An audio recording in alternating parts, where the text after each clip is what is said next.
Ladies and gentlemen, it is 5 o'clock. I call to order the Planning Commission meeting of January 20th. Would you please stand and join me in the Pledge of Allegiance? Place your hand over your heart. Ready to begin? I pledge allegiance to the flag of the United States of America and to the republic for which it stands, one nation, under God, indivisible, with liberty and justice for all. Thank you. Will you please call the roll? Commissioner McNally. Present. Commissioner Hirsch. Here. Commissioner Hoffman. Here. Vice Chair Flaherty. Here. Chair Eisen. Here. You have a quorum. Thank you. Item 3, approval of the agenda. Do any of my colleagues have anything to move around or change or any comments? No, sir. Seeing none, I'll take a motion to approve and a second. So moved. I'll second.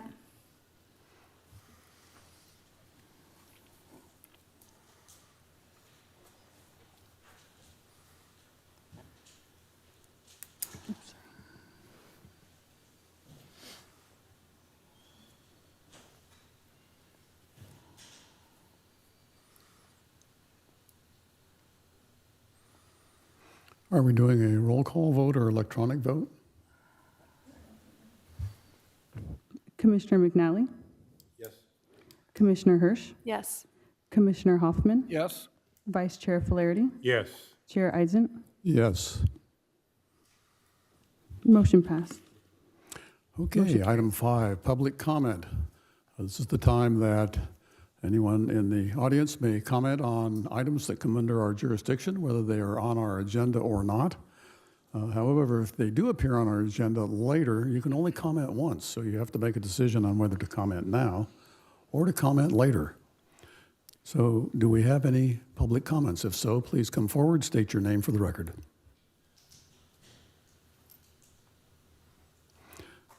Seeing none, I close the public comment section, move on to,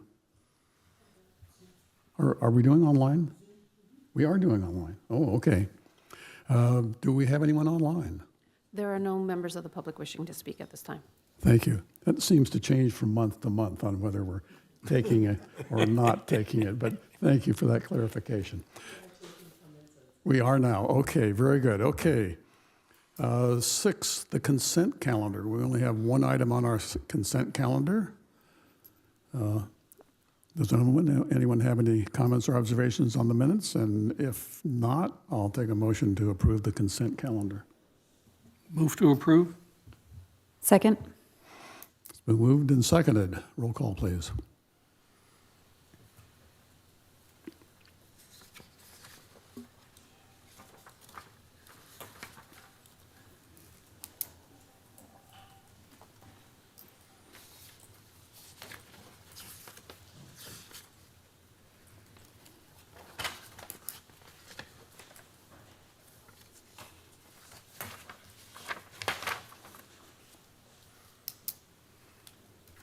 Voting is now open.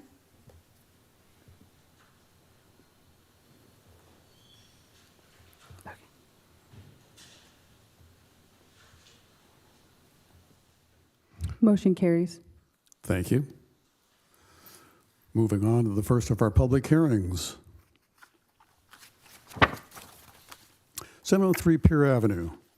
This is for a conditional use permit, CUP 2516, to allow the operation of a Pilates studio, Club Pilates, within an existing 2,425 square foot commercial space located at 703 Pier Avenue, Suite H14, in the specific plan area of Area 8, SPA zone. And also to determine that the project is exempt from CEQA. May we have the staff report? Good evening, Chair. Assistant Planner Johnny Case will provide the staff presentation for you, and I'll show their presentation in just a moment.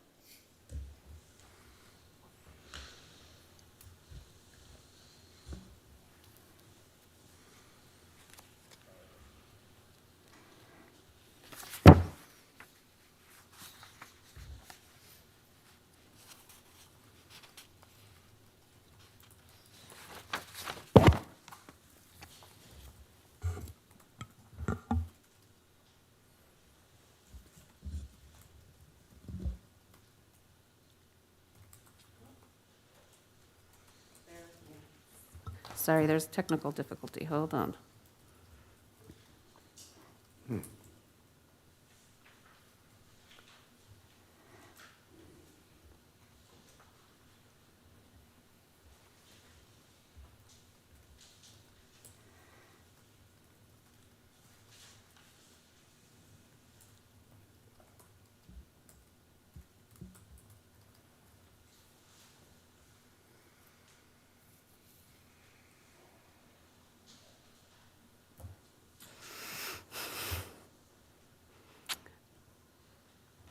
Try this once more.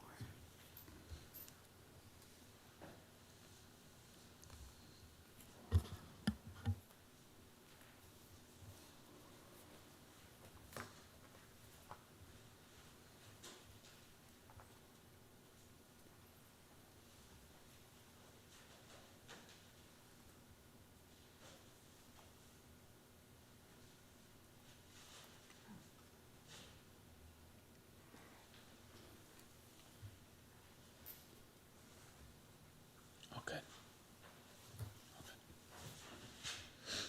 Good evening, Planning Commissioners. My name is Johnny Case, and I will be delivering the presentation this evening for a conditional use permit to allow the operation of a Pilates studio, Club Pilates, with an existing 2,425 square foot commercial space located at 703 Pier Avenue, Suite H14. Next slide, please.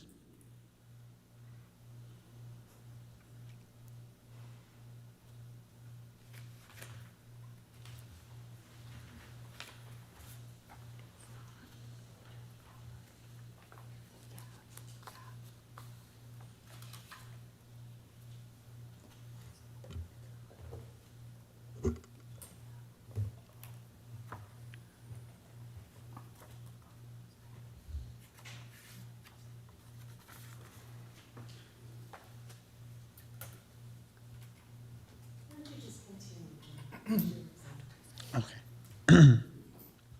The subject site is an existing 2,425 square foot tenant space in a multi-tenant commercial building located within a shopping center known as Plaza Hermosa. The shopping center is bounded by Pier Avenue to the south, Ardmore Avenue to the west, and Pacific Coast Highway to the east. The tenant space, which was developed in 1985, is currently vacant and was formerly a site of a AT&T retail store. Additionally, the project site does not lie within the coastal zone.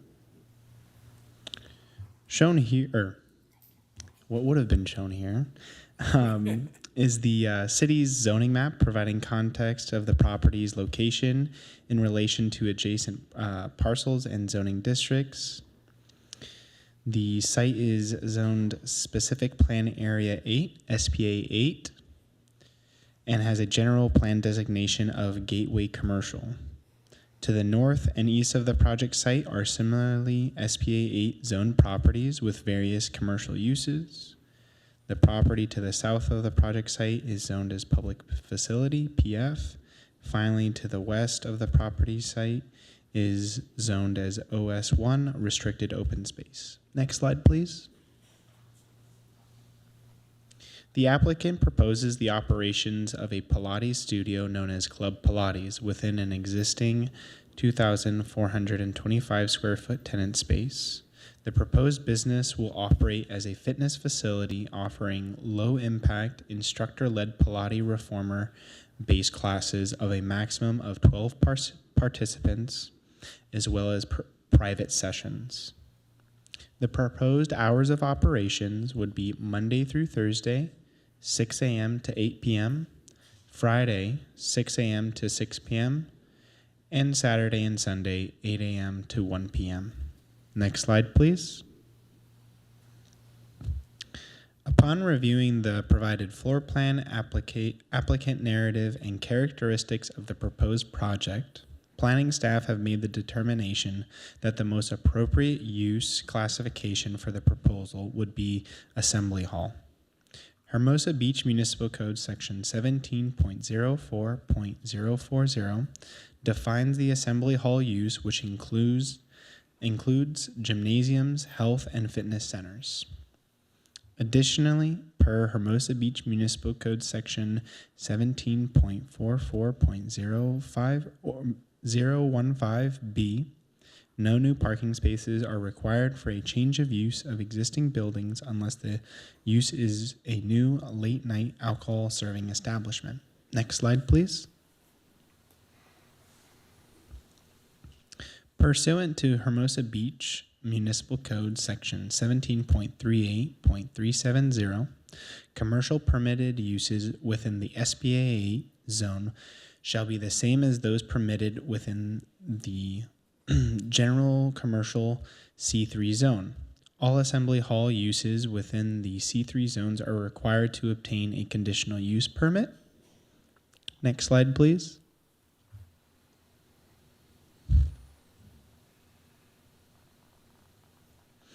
Shown here are the current conditions of the subject site.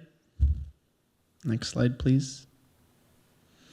Above is the proposed floor plan, which consists of a lobby retail area, 2 workout studio areas, 2 restrooms, as well as a private studio. Next slide, please. The project has been reviewed for conformance with the Hermosa Beach Municipal Code standards for conditional use permits. Per section 17.56.050, five findings must be made affirmatively. Staff analysis of these required findings may be found on pages 3 to 5 of your staff reports. Next slide, please. The project was evaluated under California Environmental Quality Act and was determined to qualify for a Class 3 categorical exemption under sections 15303 for the conversion of small structures. Next slide, please. 965 public hearing notices were mailed on January 7th, 2026 to property owners, occupants, and the applicant within a 500-foot radius. A legal ad was published in the Easy Reader on January 8th, 2026, and a notice was also posted on site a minimum of 10 days prior to today's hearing in accordance with Hermosa Beach Municipal Code, Section 17.68.050. Next slide, please. This brings us to staff's recommendation. Staff recommends that the Planning Commission adopt a draft resolution determining the project is categorically exempt from the California Environmental Quality Act and approve conditional use permit to allow the operation of a Pilates studio, Club Pilates, within an existing 2,425 square foot commercial space located at 703 Pier Avenue, Suite H14, subject to the conditions of approval. Next slide, please. This concludes staff's presentation, and we are available to answer any questions the commission may have. Additionally, the applicant is present in chambers if there's any questions for them. Thank you. Thank you. Fellow commissioners, any questions of staff? Commissioner Hoffman? Have you seen the correspondence we got from Ms. Pena? Yes. And can you answer the question how we arrived at the assembly use versus the gymnasium health and fitness category? Yes, so the assembly hall use, how it's defined in our code, includes a variety of uses. It also includes gymnasiums as well as health and fitness centers. And yet there's a separate listing in the C3 zone for gymnasiums, health and fitness that includes, what's the definition include? Including not limited to sporting activities, exercising, martial arts, aerobic dancing, weight training, gymnastics, and spas. I'm not sure I see how this business doesn't fit in that category. If I can add some additional information. So in 2017, the city adopted an ordinance to add the assembly hall use, which was intended to be all-encompassing, and was the catalyst for that was the Religious Land Use Institution Persons Act, which necessitates that we treat all assembly-type uses the same. And as a result, they were all bundled into this larger use assembly hall. The remaining line item for the gym fitness should have been struck, and it was not. But based on the intent of the code and the fact that the city was striving to create parity between all assembly uses, we understand that it should be treated under that assembly hall use, and that's the way we've been proceeding.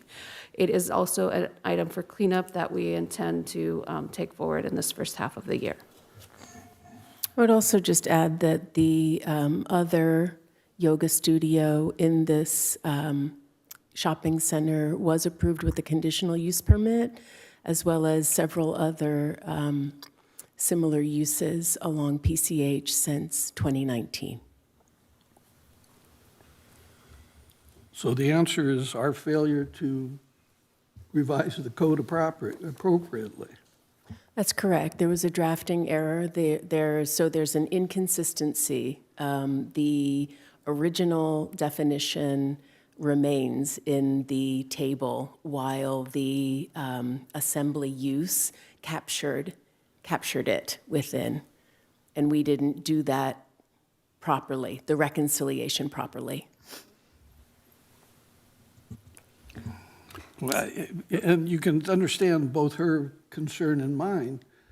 The result of this, of course, is that we're here. But for example, and I think Ms. Pena mentioned the example of our hours, well, those will now be conditioned by CUP that where this is C3 standard by right use wouldn't be. And so is that, I mean, I'll the be planning- honest, and I guess when I first saw this, I said, well, gee, this has got to be about parking. And then I thought to myself, no, it's not about parking because it's retail to, there's no change in use as far as parking is concerned. Gee, I wonder why this is even in front of us. And then this So- came up and Ms. Pena saw the same thing, obviously. Correct. And again, the Planning Commission and the City Council in the late teens determined that this type of use should be included in the definition of assembly hall, and staff has been consistently applying that definition to uses of this type.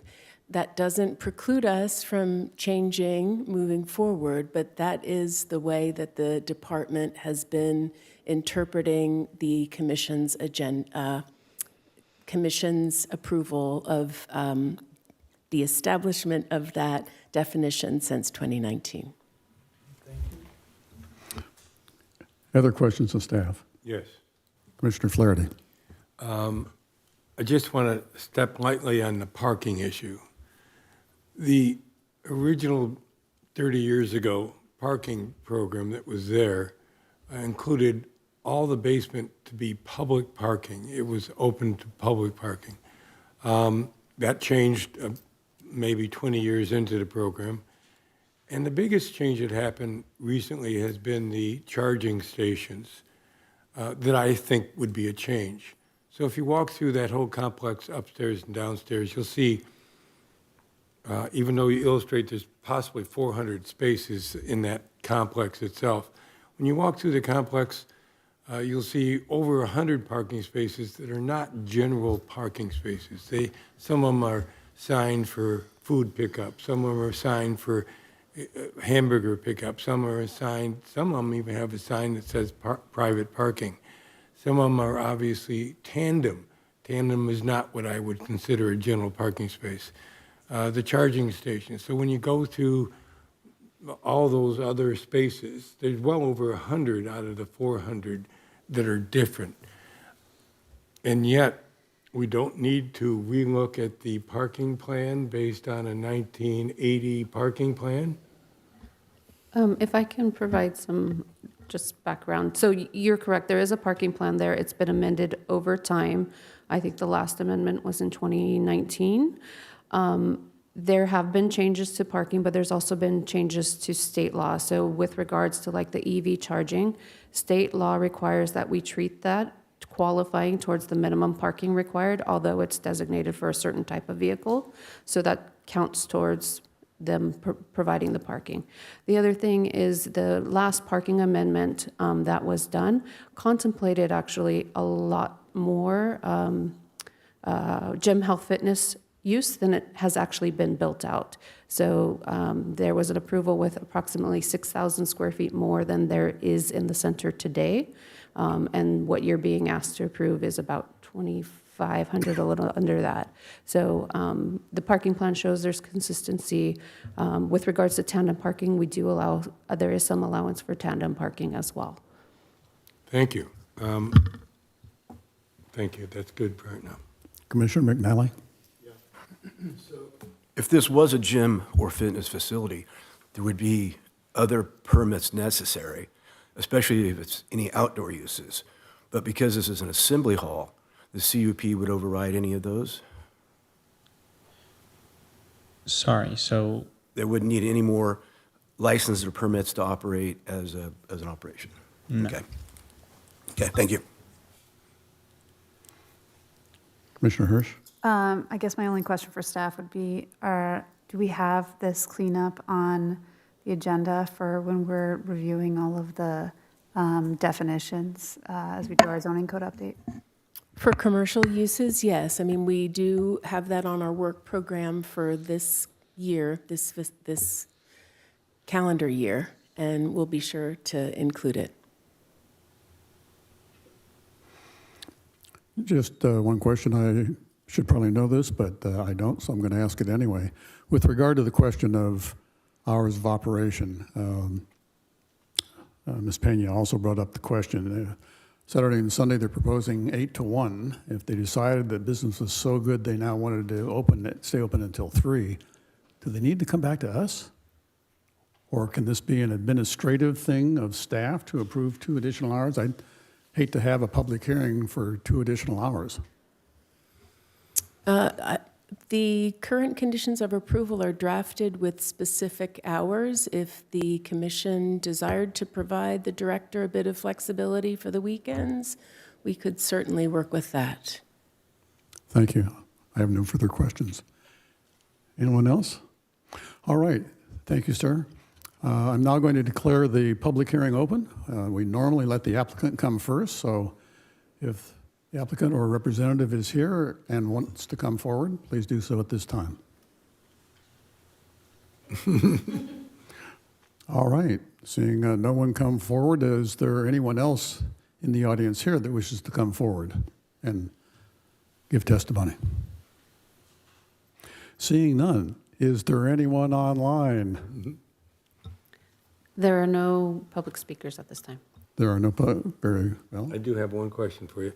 Across my computer and the rest of our computers, we're having a flashing sign that says "View request to speak." Is that just an instruction to you, or is there somebody ready to speak? All our computers have it on right now. Except for mine, it must be an iPad thing. Okay, okay. I don't know if you press it, what I'm gonna happens? have to get a different computer. All of a sudden, you're at 3 Yeah, o'clock. It brings up 3. All right, well, we'll deal with, we've had a lot of technical things this evening. We will deal with them later. I am closing the public hearing, bringing this back to the commission. What is your pleasure, ladies and gentlemen? Commissioner. Sure, I'll go. First of all, thank you for investing into Hermosa Beach. It's a great opportunity for both the city and you, I hope. I did have some questions about, thank you for explaining the parking issue more than anything. The 2 rooms could possibly bring in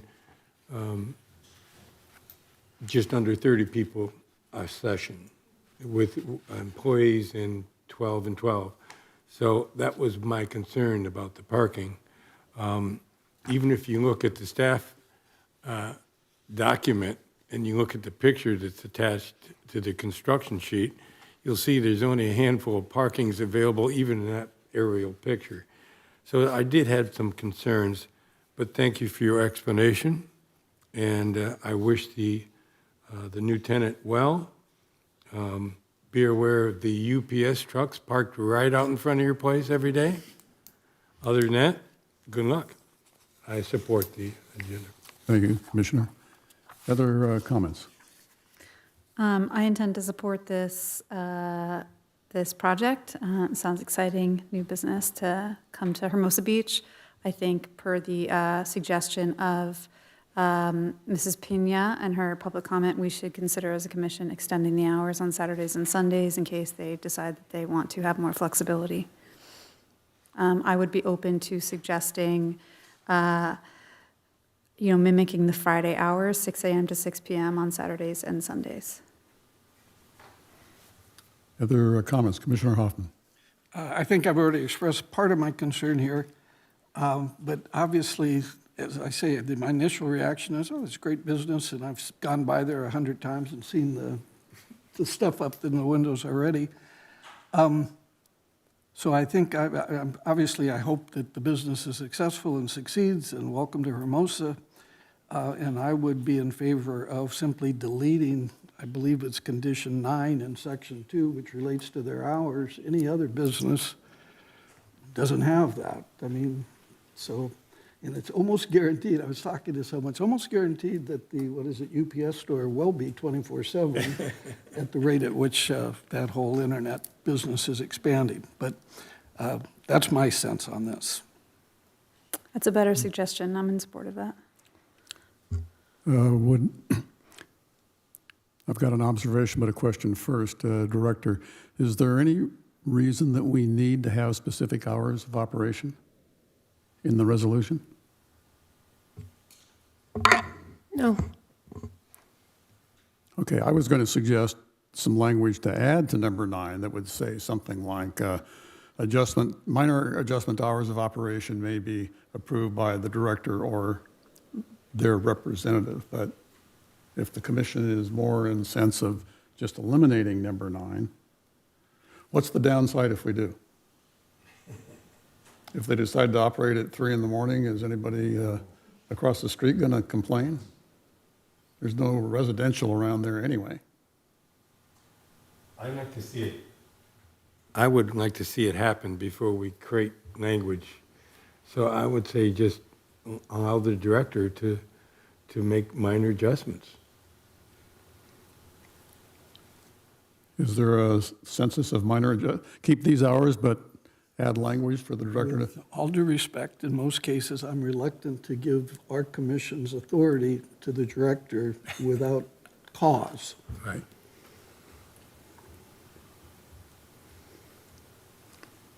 And I would add to that, of course, that if you're doing this, it then necessitates, again, I got to go talk to the city, I've got to deal with that, whatever, and I don't know what the process would be, and I'm not looking at Allison specifically. I don't know what the process is by which then we're asking them, like any business in town, if it's a public nuisance, if it's go down the list of things. This isn't, if this were a church and we were going to have a huge crowd arrive at Sunday at 9 o'clock, do we want them to have midnight mass? There's issues. I don't know what the issue is here in this location that would compel us to think we need to regulate those hours. The early hours for one other thought there. I don't know. So your suggestion is to eliminate the hours completely? That'd be my sense. Okay, I support that. They can close whenever they want, but if they limit themselves to having to close at a certain time, that's quite a limitation. And if they want to close at 3 o'clock, they can close at 3 o'clock. Of course. I can support eliminating the hours. Are we ready for a motion? I'll move staff recommendation with the addition of deleting condition, I believe it's number 2, or it's section 2, number 9. and Correct. Simply reordering accordingly. Is there a second? I'll second. Moved and seconded. Please call the roll. Commissioner McNally, Yes. Commissioner Hirsch, Yes. Commissioner Hoffman, Yes? Vice Chair Filarity, Yes. Chair Eisen. Yes. Motion passes. Congratulations. Welcome to Hermosa. Moving on, 7B. Adopt a resolution approving conditional use permit Oh, we get the vote. We got to vote for something, huh? Oh, we don't get the vote.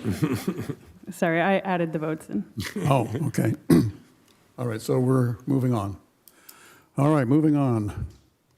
7B, adopt a resolution approving a conditional use permit, CUP 2512, precise development plan, PDP 25-9, and vesting tentative parcel map number 84845 for a new 2-unit residential condominiums at 520 25th Street in the 2 dwelling units per lot zone, R1A, and also determine that this project is exempt from CEQA. May we have the staff report, please?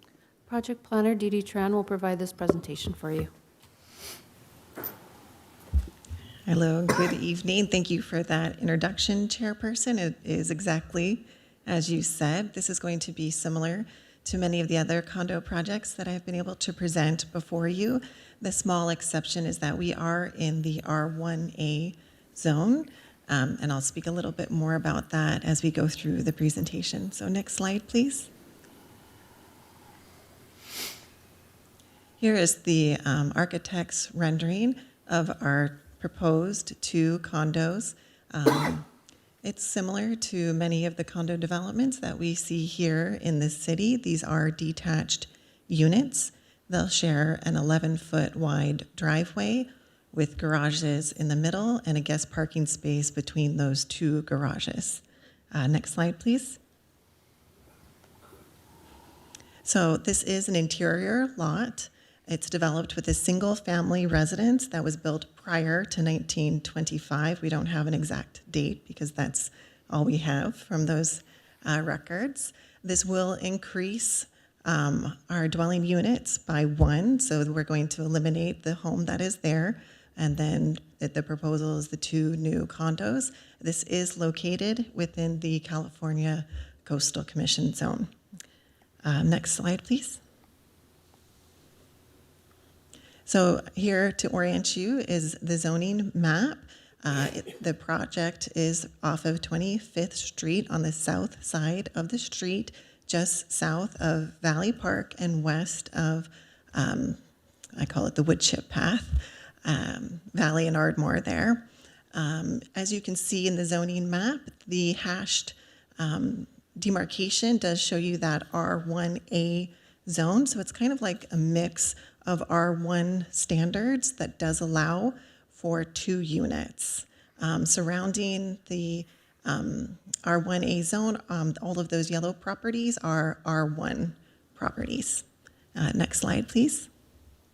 So here's the home as it is currently developed. The project, of course, will also be subject to the review and approval of the Public Works Department. So you'll probably see the property just to the side of it has been developed. It gives you a sense of what the future property will look like with an improved sidewalk and curb and gutter.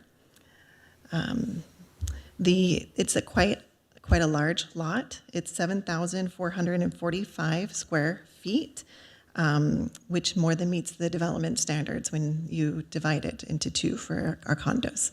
Next slide, please. So we have Unit A, which will be at the front of the lot. It's a fairly typical new condo development, just under 3,000 square feet, 2,919. And behind it is Unit B, 2,978.5 square feet. Again, as discussed, they're going to share a driveway. It's 11 feet wide.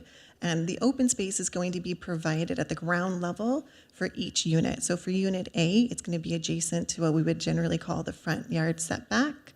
And for Unit B, their open space is going to be to the rear of the, so similarly, but at the back of the rear yard setback. And they also have an increase in the amount of open space that they need to provide, given that they're in that R1A zone, which at 400 each. So here are those development standards for the R1A zone. As you'll see, it's slightly different, right?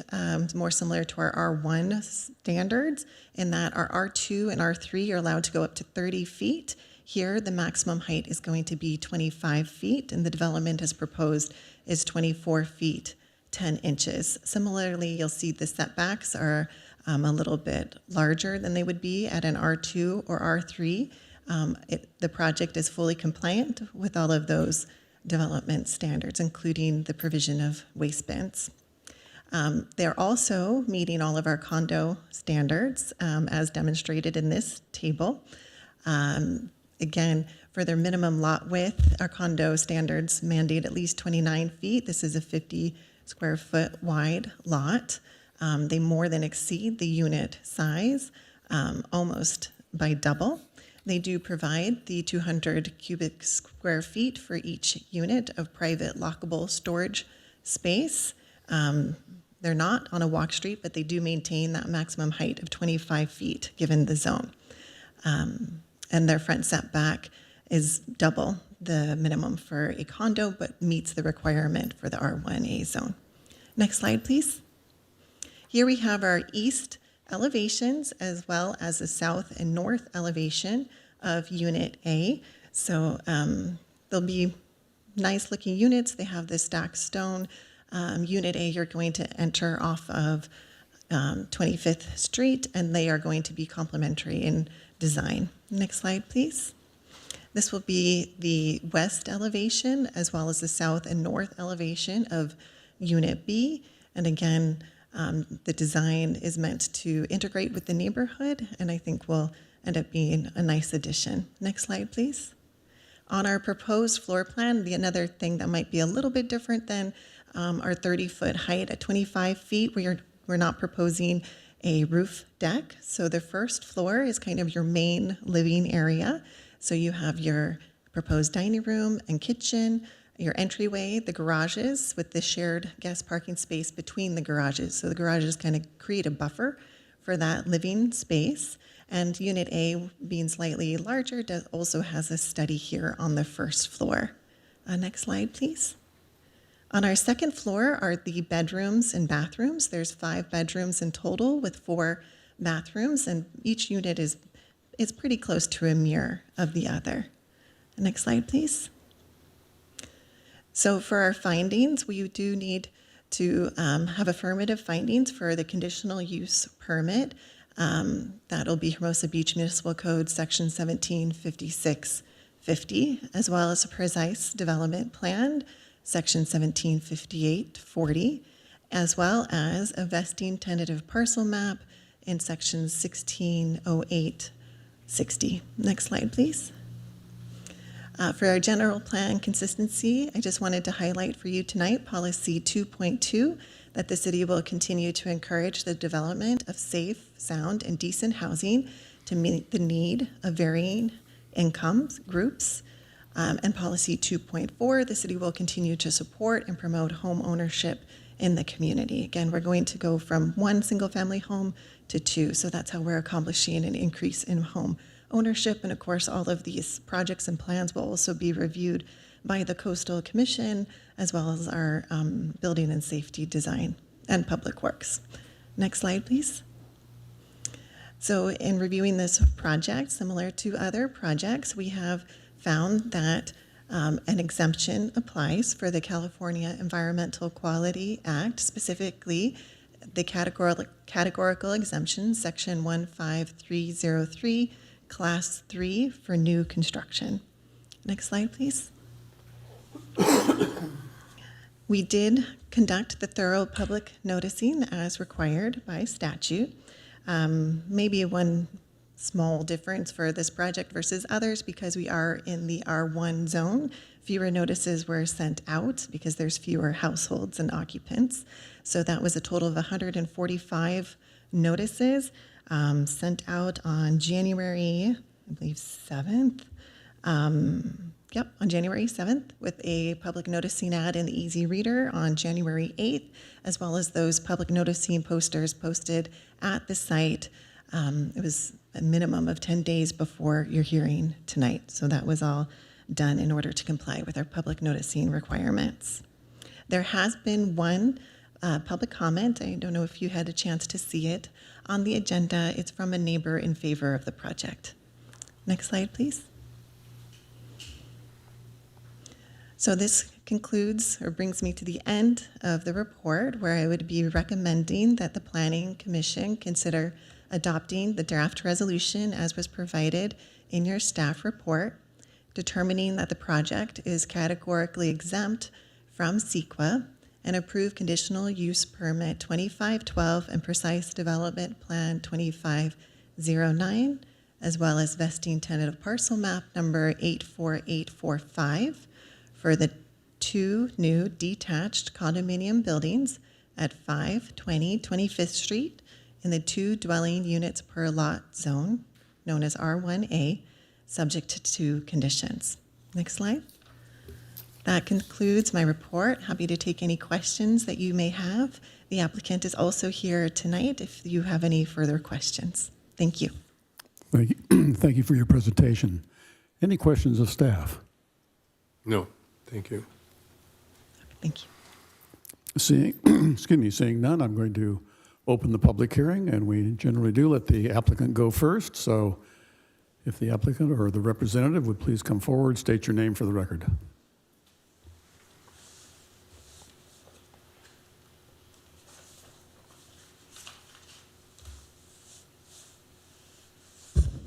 Thank you, Chair Izand, and good evening, Commissioners. I'm Stacy Strauss from Soror and Associates here on behalf of the applicant, DC Construction.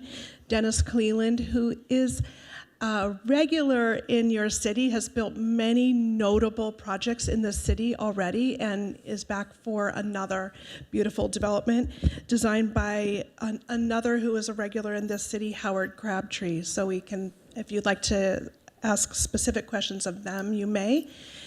I would like to ask your approval tonight of not only this multifamily development, but a tentative map, and that you determine that we've met the requirements for a precise development plan and that we're exempt from CEQA.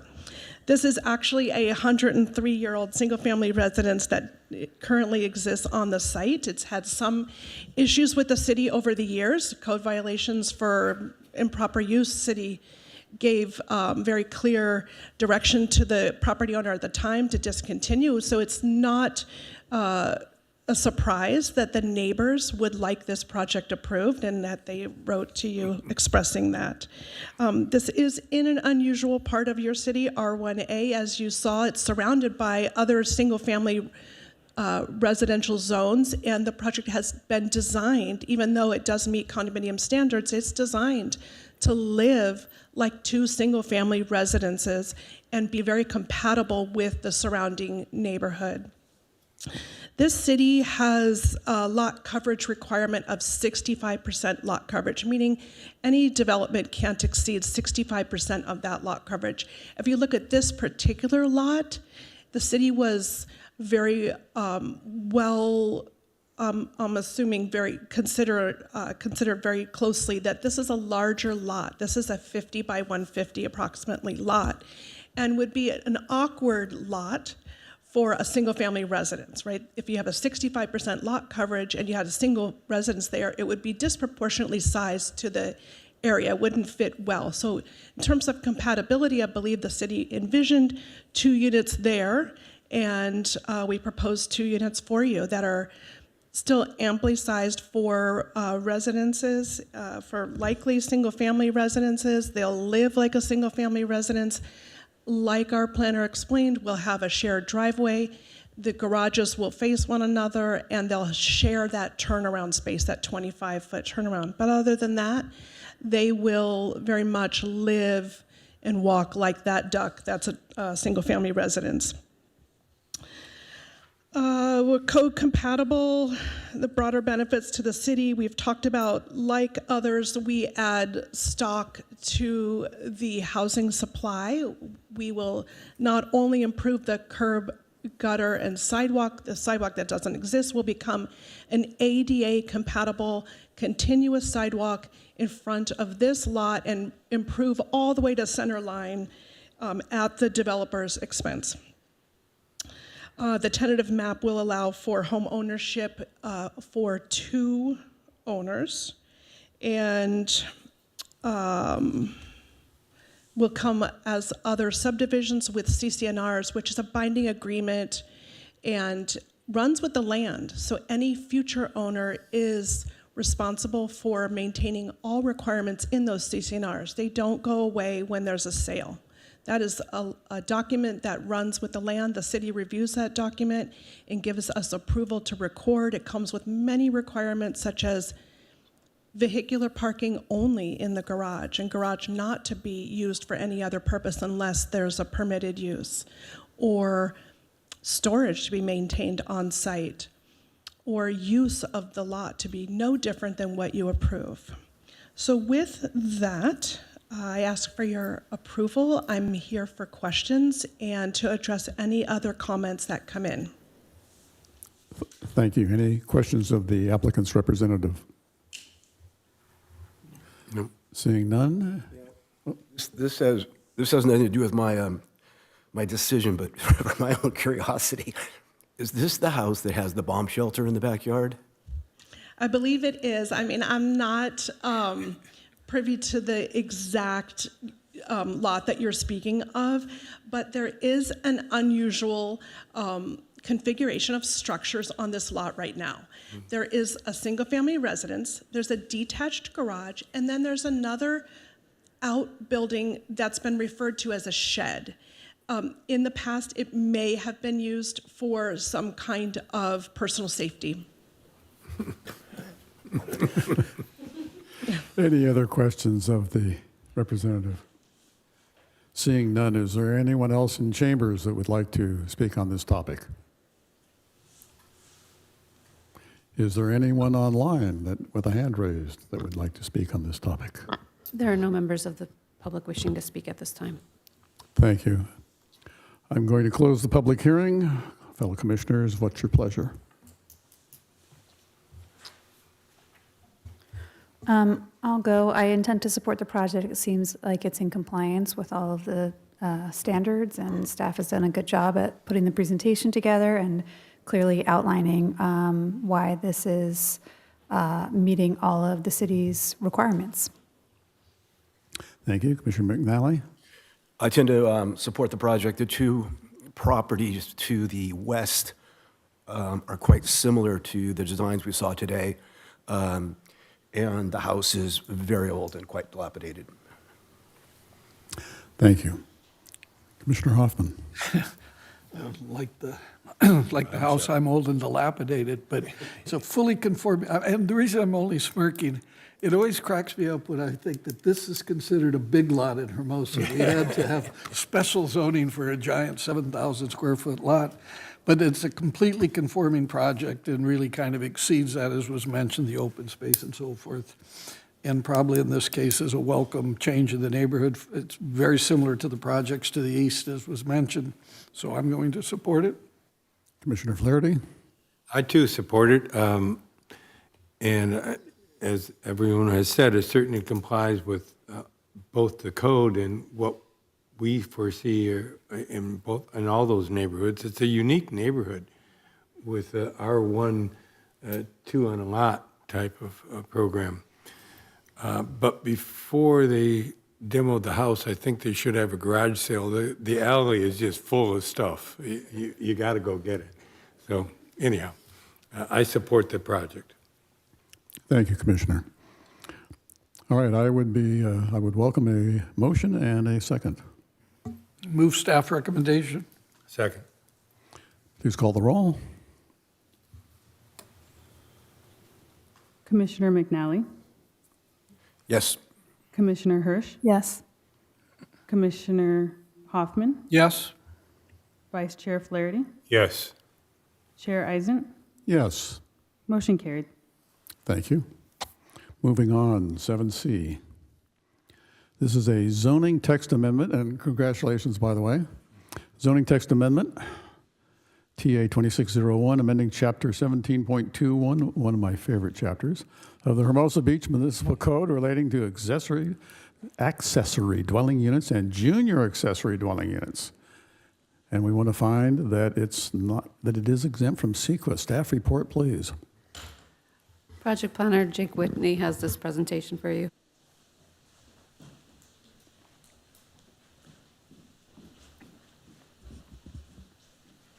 All right.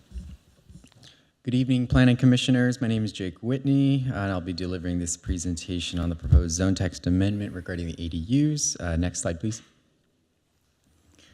So the request before you this evening is a repeal and replace of Chapter 1721 of the Municipal Code regarding ADUs and JADUs. This amendment is necessary to comply with some recent changes that we've seen in state law, as well as to respond to a notice of violation from the California Department of Housing and Community Development. Next slide, please. So for some context here, in late 2025, the California legislature enacted 4 significant bills to amend the state's ADU laws.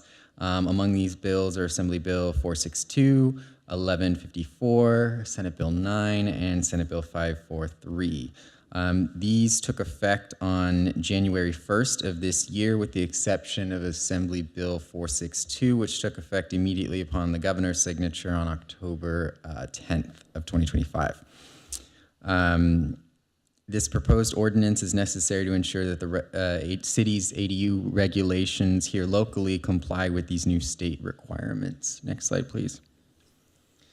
To provide some context on these bills, Assembly Bill 462 is addressing coastal development permits and affects how cities process ADU applications within the coastal zone. For cities such as Hermosa Beach without a certified coastal program, the city is now required to immediately inform the California Coastal Commission when an ADU application has been submitted. And the Coastal Commission then has 60 days to approve or deny the CDP application, with the review taking place concurrently with local ADU permit and building review. Assembly Bill 462 also has a narrow exception allowing detached ADUs to receive a certificate of occupancy through the building department before the primary dwelling unit is issued a C of O, although that is limited to certain disaster scenarios when very specific conditions are met. Next slide, please. Regarding Assembly Bill 1154, this one is addressing the owner occupancy requirements and short-term rental restrictions for junior ADUs. So under the new law, the owner occupancy requirement on the property is now only necessary when a JADU shares sanitation facilities with the single-family residential on site. If the JADU has their own restroom facilities, however, the property owner is not required to reside on the property. Additionally, the legislation expressly prohibits JADUs from being rented for periods of less than 30 days as a short-term vacation rental. It is worth noting that the city's ordinance already prohibited short-term rentals in ADUs and JADUs, so there's no change there, but it is now required by state law. Next slide, please. So Senate Bill 9, in conjunction with Senate Bill 543, which we'll discuss momentarily, these pieces of legislation create significant penalties for local agencies that fail to comply with new ADU law requirements. Under existing law, local agencies are required to submit their ADU ordinances to the California Department of Housing and Community Development within 60 days of adoption. These laws now render any local ordinance null and void if it is not submitted to HCD within 60 days. And additionally, if HCD issues findings to the city that the ordinance does not comply with state law, the local agency is required to respond within a period of 30 days or face the penalty of the ordinance becoming null and void. These provisions underscore the importance of adopting a compliant ordinance as soon as possible. Next slide, please. Regarding Senate Bill 543, this one addresses several key aspects of ADU regulation, so those pertaining to ADU size measurement, impact fees, application processing timelines, and more. The Senate bill specifies that ADUs and JADUs, their size allowances, which are regulated by our existing ordinance and proposed ordinance, are measured from interior livable space as opposed to alternate methods such as gross floor area, which was left undefined and subject to local interpretation. Now that's cleaned up by the state to specify that it's based on the interior space. The bill also clarifies the types of ADUs and the combinations thereof, which are permitted on single-family and multifamily lots. The city's existing ordinance already accounted for this, but it's a cleanup item statewide to specify how you can mix and match different ADU types. Furthermore, ADUs and JADUs with fewer than 500 square feet of interior livable space are now exempt from school impact fees, and the bill creates a 15-day review limit for agencies to determine if any new ADU applications are complete, as well as to review resubmittals of ADU applications. And it provides applicants with a mechanism to appeal an incompleteness determination or a denial to a planning commission, city council, or both within a 60-day period if they request. Next slide, please. So as we discussed, this is a repeal and replacement measure of the existing text with the proposed text attached to the report this evening. Next slide, please. Regarding the general plan consistency, we find that this proposed zone text amendment is consistent with the city's governance element, specifically policy 5.2, pertaining to review processes that are done in a consistent and predictable manner. By adopting the ordinance that complies with state law and incorporates mandatory timelines and clear procedures, the city will ensure that all applications are done in full legal conformity and processed in the manner most efficient. Next slide, please. Regarding the environmental determination here, we find that the proposed ordinance is statutorily exempt from the California Environmental Quality Act. This is pursuant to the California Public Resources Code. And for the notification of the project, of the proposed ordinance, a legal ad was published in the Easy Reader newspaper, and there was also a notice placed on the city's website and posters placed in 3 conspicuous locations throughout the city in accordance with our local municipal code requirements. Next slide, please. This brings us to the staff recommendation. The staff is recommending that the Planning Commission take the following actions. First is to determine that the proposed ordinance is exempt from review under the California Environmental Quality Act, and to adopt a resolution recommending that the City Council replace Chapter 17.21 of the Municipal Code to update the ADU ordinance. The Planning Commission's action will serve as a recommendation, and then the City Council makes a final determination on any adoption. Next slide, please. This concludes staff's presentation on the proposed zone text amendment for ADUs and JADUs. We're available to answer any questions that the Commission may have. Additionally, if any members of the public have further questions for us, we encourage them to reach out to the Planning Division at the number that was previously on the screen, or with the planning inbox, planning@hermosabeach.gov. Thank you.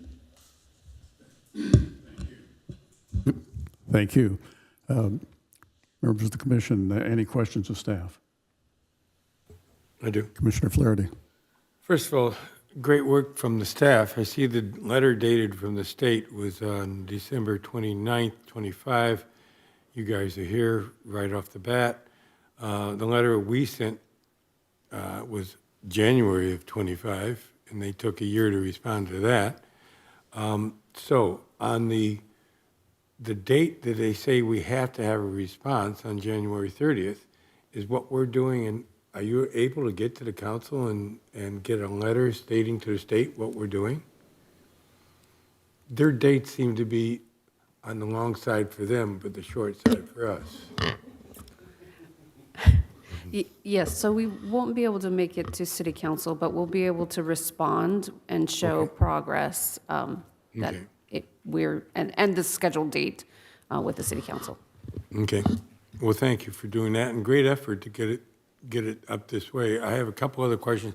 Does any over the years, this has been a little bane of mine, but the state seems to have cleaned up a lot of the questions. Some of the basic irritating things for me are still there, and I guess it doesn't matter anymore. What is the number of ADUs that we're processing now per year? Do you have a figure in mind a roundabout number? We don't yet have a roundabout number, but we are very interested in that number and are working diligently to ascertain it. And obviously,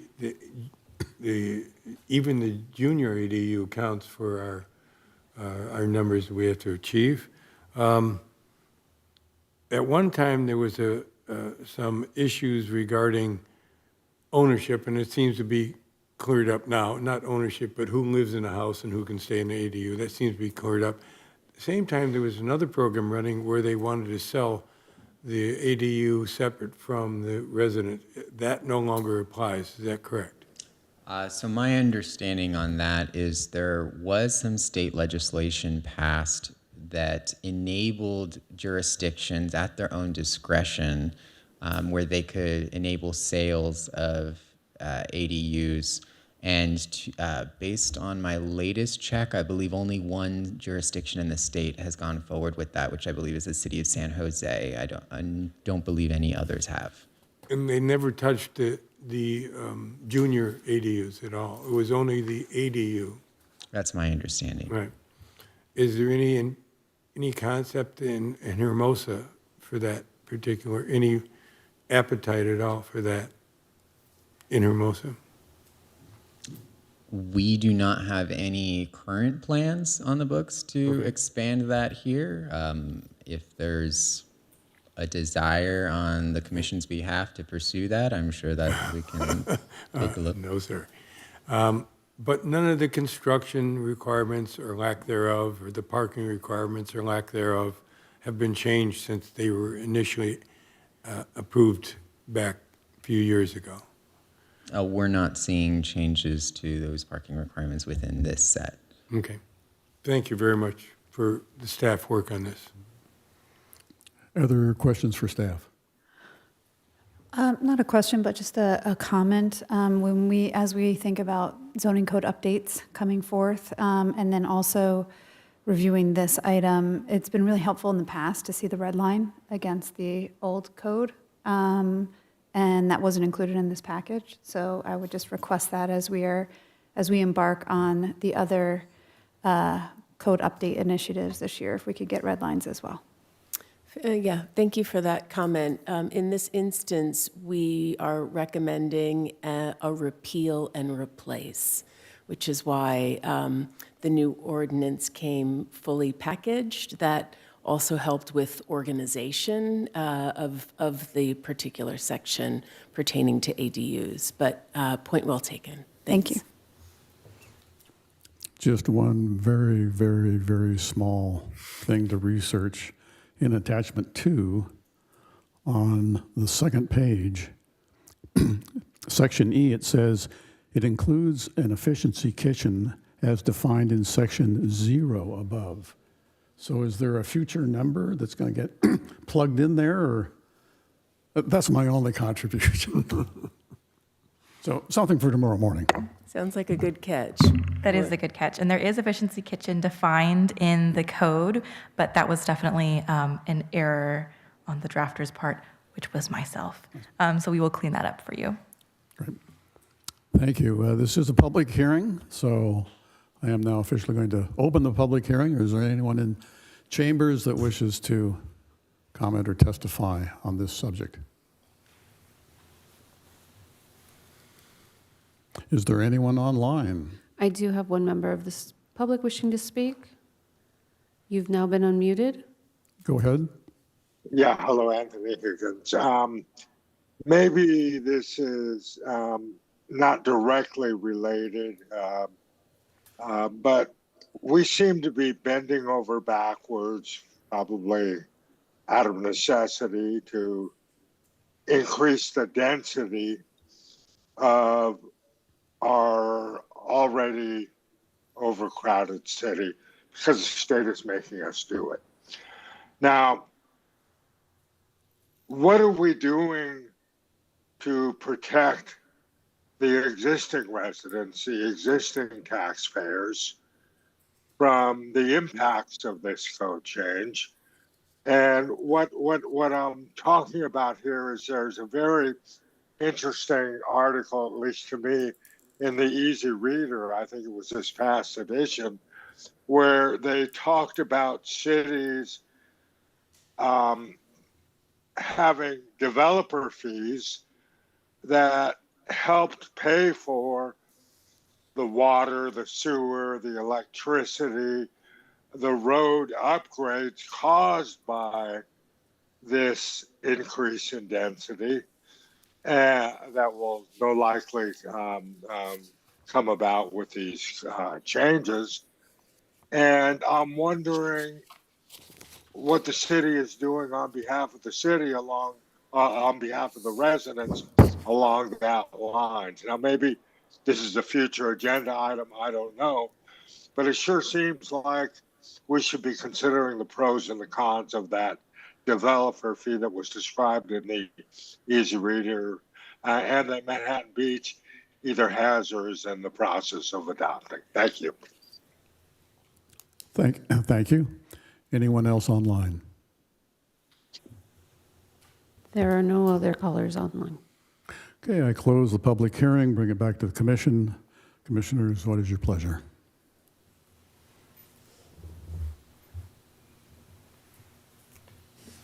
I guess I could go first and be quite honest.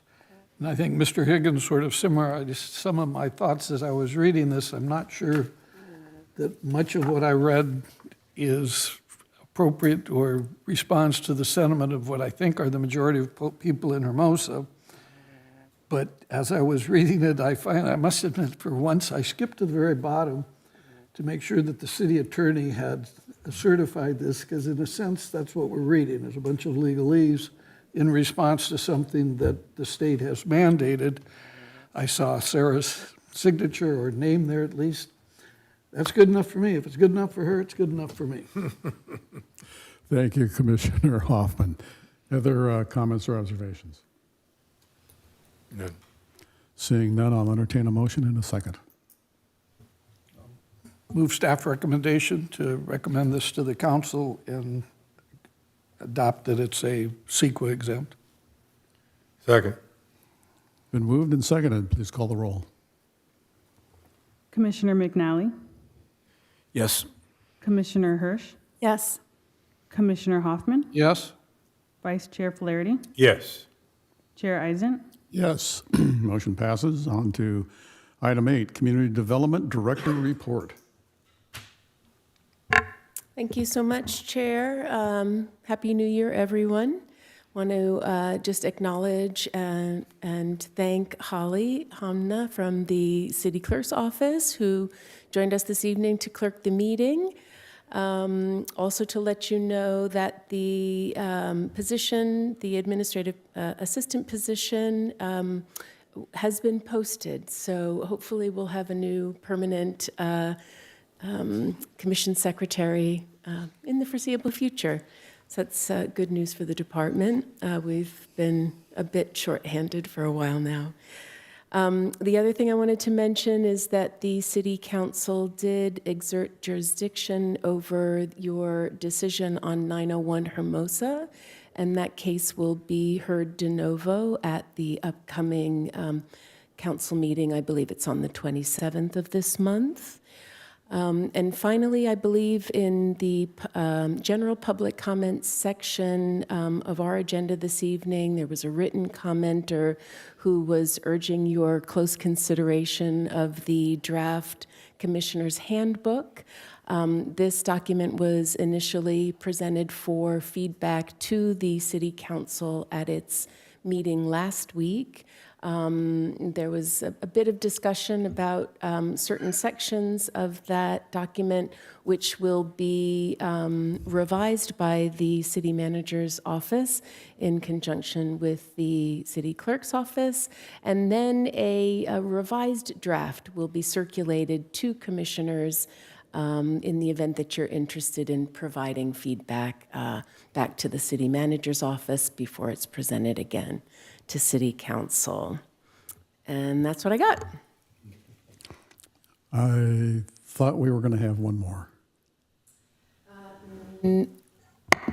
Well, we can initiate a discussion about that.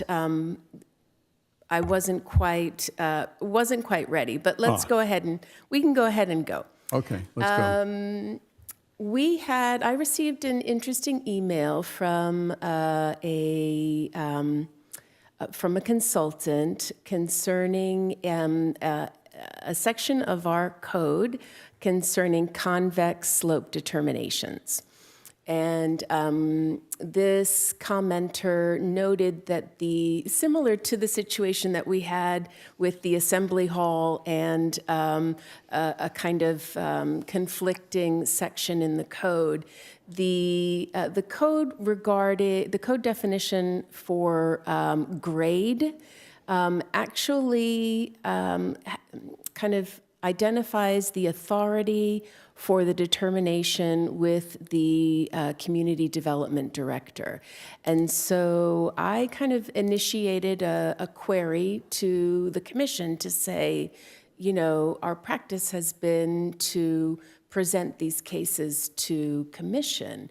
And there was in our explanatory material that we provide to the public, we reference a planning commission presentation from 2020, which provided an overview of the topic. And so I was just curious from the commission's perspective as to if anyone has any recollections of when there was a shift to have the commission make determinations around convex slope determinations. Again, particularly because there's no clear authority in the code for that. That's something that's delegated to the director. Thank you, Director. Do any of my colleagues have any observations on this? When you hear the year 2020, it explains everything, doesn't it? It was COVID.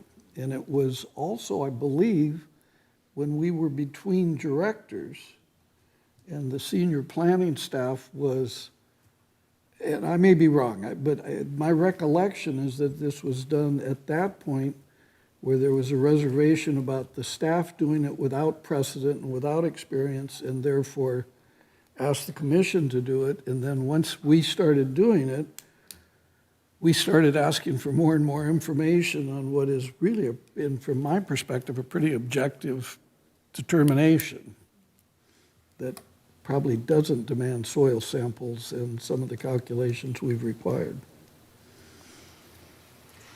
Thank you, Commissioner. Commissioner Flaherty? I have a different memory, but there is in the actual wording in the code or I won't call it code or ordinance, whatever you use to determine, it was changed almost 30 years ago to use the word natural grade. And there was a reason for that.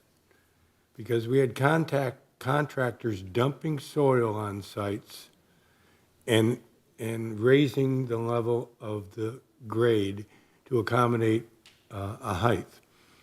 So that's how the soil sample had to come into play, not just an engineering report every 2 feet and so on and so forth. If you look at the cut sheets in the Public Works Department, you can see throughout the city where natural grade was changed when they built a road. When you had to retain Monterey at the north end or Hermosa Avenue, it was because they built roads and changed what would have been a sidewalk as a different point than what natural grade was. So when I came on board, I could totally be mistaken. I came on board in 2012 on the Planning Commission.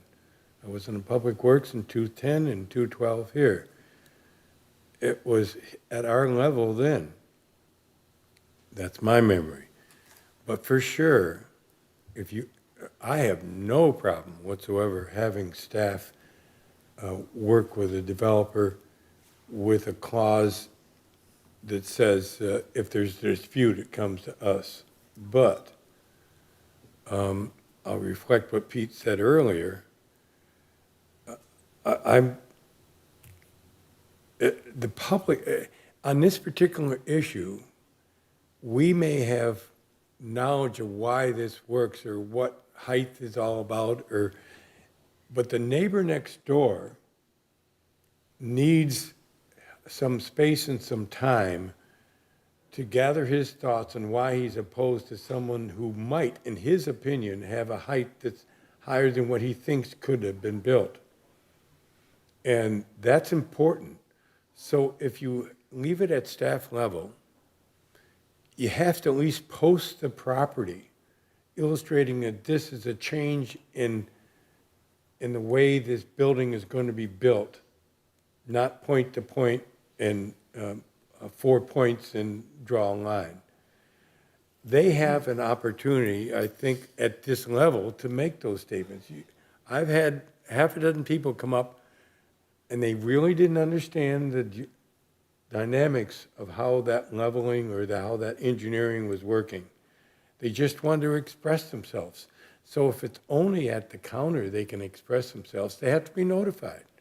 On that notice then on the property, you have to illustrate that subject matter. Not just there's going to be construction, but there is because we've had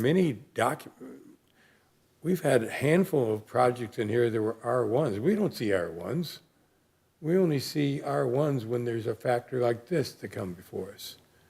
So I am very happy if the staff thinks this will be more functional for the citizens and the citizens can save money or effort, does the citizen have to pay for a planning commission meeting? Oh, yeah.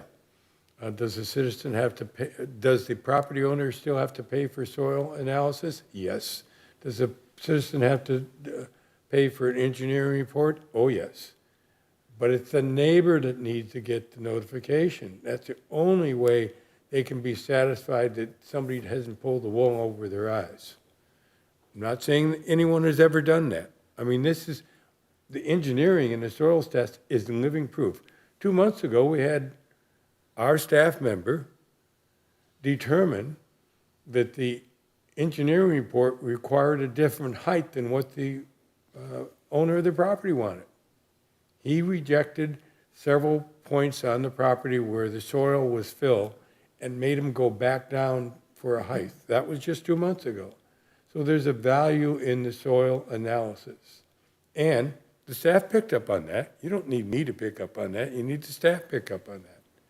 So I'm saying that I totally agree with if we can reduce costs, if we can speed up the operation, if we can do what we're supposed to be doing is accelerating the value to the citizen and the property owner and certainly the property owner, I'm all for it.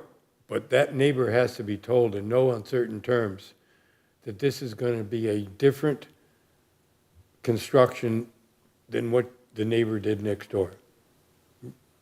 Because the neighbor who is deciding to use this method, he himself has decided that he's going to get a better deal out of it. That's why he's doing it. He's spending thousands of dollars in his mind to get a better deal out of it. And it's all legal. It's all what we've approved. There's no such thing in some of our other cities, gentlemen and ladies. There's none. I mean, in other cities, they put ribbons and 2x4s up in the air. We don't have a view ordinance here. So I think if we're going to maintain the credibility and have staff do it, I'm more than willing. But somehow that notice regarding this method has to be emphatic. It has to be published. It has to be part of the process. We'll never see it if it's a R1. So that's my 2 cents. Thank you for allowing me to vent. Thank you, Commissioner. Other comments on this topic? This was before my time, so I do not. Let me just clarify what Mike was saying. Of course, I never trust Mike's memory on anything. I wasn't suggesting that this hadn't been done, Right. Even before you were on here. Right. But it was done by the staff. It wasn't done for our benefit. And Right. we're the ones that Right. became more and more detailed about this. But it seems to me it'd be pretty, again, the concern that someone's getting away with something is the wrong language in my mind. It suggests like we're doing something, contributing to something nefarious here. But adding another line to the notice that the neighbors are going to get anyway, I don't see that as a problem, and it, I think, resolves the issue you're talking about. Yep. If, Counselor, let me ask you a question. Is a sense of the commission enough to hand back, if you will, the authority, or is it better if we have a motion, or what would be most helpful to codify this? You know, I think we might need to do some additional research because I think the outstanding question is how did this come about? So I'm interested, if this was done by resolution, we should undo it by resolution. If it was done by simple direction to staff, then I think we can undo it the same way. So that might require just a little more poking, unless, Director, you have an idea of how this was done. I do not, which is why I brought up the question. I mean, the code is very clear. It says the determination of grade shall be made by the Community Development Director based on all available evidence, and any disputes shall be referred to the Planning Commission. So in other words, it's a technical study which is overseen by a professional, and if there is a dispute between staff and the applicant, then the commission acts as the mediating body. And that's what the code says. So I was just curious as to how it had evolved into essentially a discretionary action, right? Because it's brought forward with an application and a fee and a report. And this would be one easy way to, again, streamline processes, kind of restore practice consistent with existing code, and, just move forward. and I guess that's, to respond to the chair's comment, we're not giving up, since I just said this earlier, I don't want to do that. We're not giving up anything. We've been exercising authority that we really don't have by virtue of the code. Well, I'm going to suggest to council then that you don't do any research. I'm going to suggest to my fellow colleagues that it is a sense of the commission that the code should be followed. And the code currently, right now, is that this comes to the director or their representative to make a determination. And if there's a dispute, then it comes up to us. With regard to Commissioner Flaherty's notice, that may not be in the code, but I would think that really would be a best and fair practice to notify the immediate adjacent properties. But I'll leave that up to you. So I think we just ought to follow the code. There you go. All right, anything else, Director? Not this evening. Thank you very much. You're welcome very much. Commissioner items. Do any of my fellow commissioners have items, observations, comments? I want to thank everyone for allowing me to expand my comments tonight. Thank you very much. Have we ever stopped you? I guarantee you that my wife is disappointed there was no discussion of curb cuts by you tonight, Mike. All right. That was deliberate. Okay, I will, seeing none, I will take a motion to adjourn. And a second? At receive and file the future. Oh, agenda. sorry, you're right, I jumped right over that. Future items. Any discussion? And after that, I'll take a motion to receive and file. So moved. Looking for a second? Second. Thank you. Call the roll. Commissioner McNally? Commissioner Hirsch? Yes. Commissioner Hoffman? Yes. Vice Chair Flaherty? Yes. Chair Eisen? Yes. Motion carried. Thank you. Now I'll take a motion to adjourn. So moved. Second. Second. All in favor? Aye. Aye. Thank you, everyone. Thank you, members of staff. I have a question. Do you guys get public comments